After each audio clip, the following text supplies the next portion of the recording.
Now that we've covered the basics of the normal and crosswind takeoff and climb, we're going to examine some of the specific procedures and requirements for the maneuver. Prior to entering the runway for departure, ensure that the before takeoff final items have been completed. Be sure to use all runway available as you taxi onto the runway centerline and position the flight controls in the proper direction for the wind conditions. If you are taking off with a crosswind, remember to use full deflection into the wind at the start of the takeoff roll. Once you have lined up with the runway centerline, verify your magnetic heading matches the runway you are intending to take off from. Once you have verified that you are on the correct runway, you must call out runway, then the runway number, verified. Runway 23 verified.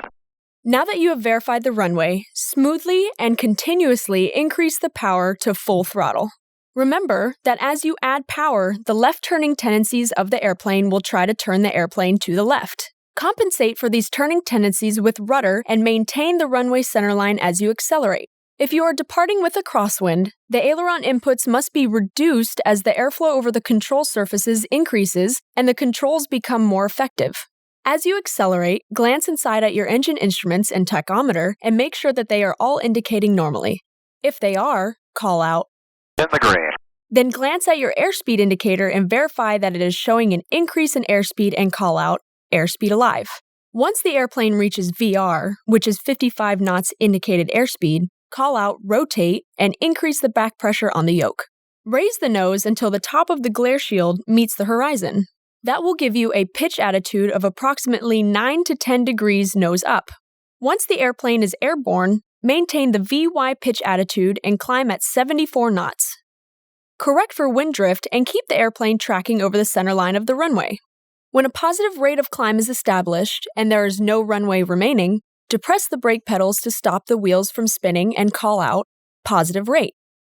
As the airplane climbs above 200 feet AGL, lower the nose slightly to make sure that the airspace ahead is clear. Then return to VY pitch attitude and keep the airplane tracking over the extended center line of the runway. Remember to use your trim to help relieve any control pressures on the yoke.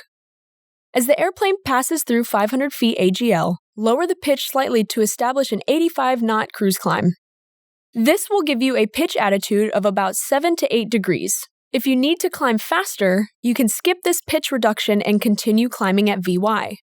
When you have reached the appropriate altitude, execute the Traffic Pattern Departure Procedure or ATC assigned departure instructions.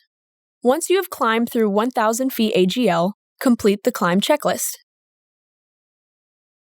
Now that we've covered how to fly the maneuver, let's look at the end goals for your skills for a normal takeoff.